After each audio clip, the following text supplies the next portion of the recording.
소년 삼국지 제82화 불타는 유비의 꿈, 일흥대전의 비극. 지난 이야기 유비는 의형제 관우와 장비의 복수를 위해 대규모 군사를 이끌고 오나라를 침공했습니다. 그는 젊은 오나라의 대도독 육손의 계략에 빠져 일흥에 좁고 험난한 계곡에 진영을 길게 늘어뜨렸죠. 육손은 바로 이 순간을 노렸습니다. 복수심에 눈이 멀어 오직 전진만 했던 유비에게 비극적인 결말이 다가오고 있었죠. 유비의 꿈은 과연 이대로 불타 사라지게 될까요? 1. 육손의 화공. 불바다가 된 유비의 진영. 무더운 여름, 일흥에 길게 늘어선 유비의 군영은 육손이 노리던 절호의 기회였습니다. 육손은 유비의 군대가 숲과 계곡 사이에 흩어져 진을 치고 있으며 군사들의 사기가 복수심에 들떠 방심하고 있다는 것을 간파했죠. 그는 기회를 놓치지 않고 바람이 강하게 부는 날을 기다려 대규모 화공을 감행했습니다.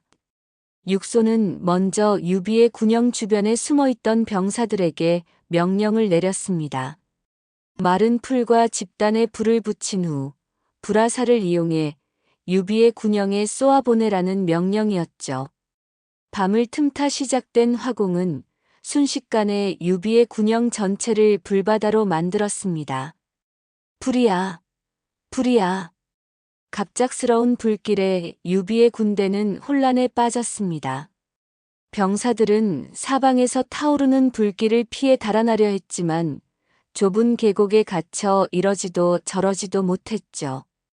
불길은 바람을 타고 걷잡을 수 없이 퍼져나갔고 유비의 군대는 거대한 화염 속에서 속수무책으로 당할 수밖에 없었습니다. 유비는 불길 속에서 병사들을 지휘하며 진영을 탈출하려 했지만 이미 때는 늦었습니다. 오나라의 군대가 사방에서 유비의 군대를 포위하며 맹공을 퍼부었기 때문이죠. 유비의 군대는 불길과 오나라 군대의 협공에 막대한 피해를 입었습니다. 복수심에 불타올랐던 유비의 꿈은 이제 그의 눈앞에서 거대한 불길이 되어 활활 타오르고 있었습니다. 2. 패배를 직감한 유비, 백제성으로 향하다. 육손의 화공은 유비의 군대를 완전히 괴멸시켰습니다. 70만 대군 중 살아남은 병사는 얼마 되지 않았고 수많은 장수와 병사들이 불길 속에서 목숨을 잃었죠. 유비는 간신히 목숨을 건져 도망쳤지만 그의 마음은 깊은 절망과 슬픔으로 가득 차 있었습니다. 유비는 자신의 오만함과 고집 때문에 모든 것을 잃었다는 것을 깨달았죠. 그는 제갈량의 조언을 무시하고 복수심에 눈이 멀어 무모한 전쟁을 벌인 것을 뼈저리게 후회했습니다. 그러나 이미 돌이킬 수 없는 상황이었습니다. 유비는 패잔병들을 이끌고 총나라의 변경인 백제성으로 도망쳤습니다. 한편 육손은 일흥대전에서 승리를 거둔 후 유비의 군대를 추격했습니다. 그러나 제갈량이 백제성에 미리 매복시켜 놓은 복병과 함정을 발견하고는 더 이상 추격하지 않았죠. 역시 제갈량, 그는 이미 이 모든 것을 예견하고 있었던 것이다. 섣불리 쫓아가다간 큰 위험에 빠질 수도 있겠구나. 육손은 제갈량의 지략에 감탄하며 유비에 대한 추격을 멈췄습니다. 오나라의 왕 송건은 일흥대전의 대승 소식을 듣고 크게 기뻐하며 육손을 칭찬했습니다. 이로써 오나라는 형주를 완전히 차지하게 되었고 위, 촉, 오 삼국의 세력 균형은 다시 한번 크게 뒤바뀌게 되었습니다. 3. 유비의 임종, 백제성에서 펼쳐진 마지막 드라마.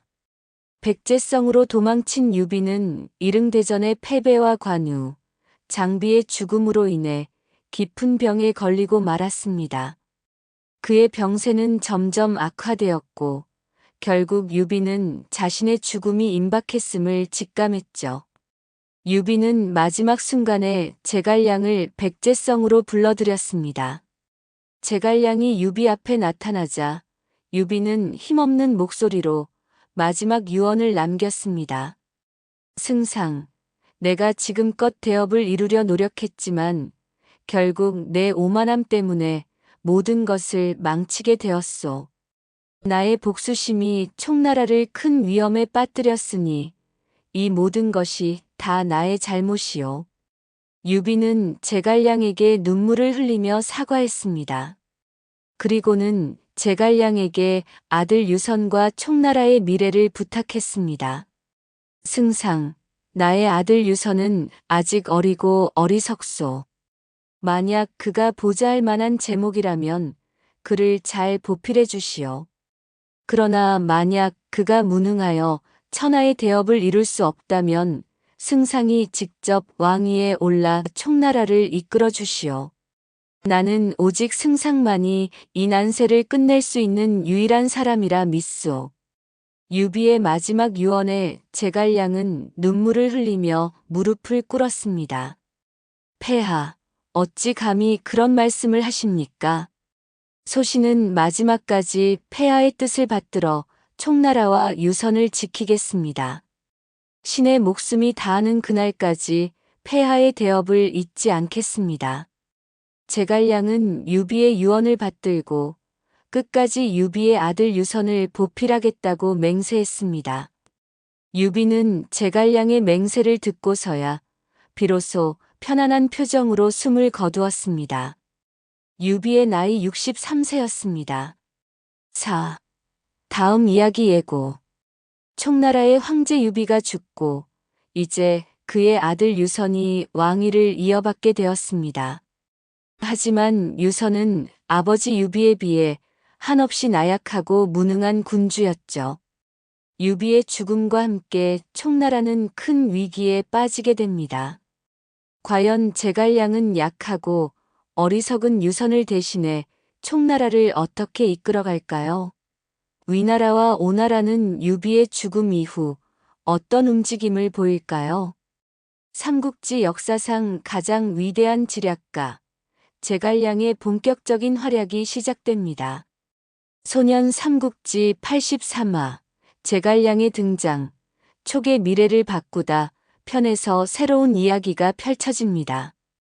구독과 좋아요는 소년 삼국지 작가에게 큰 힘이 됩니다.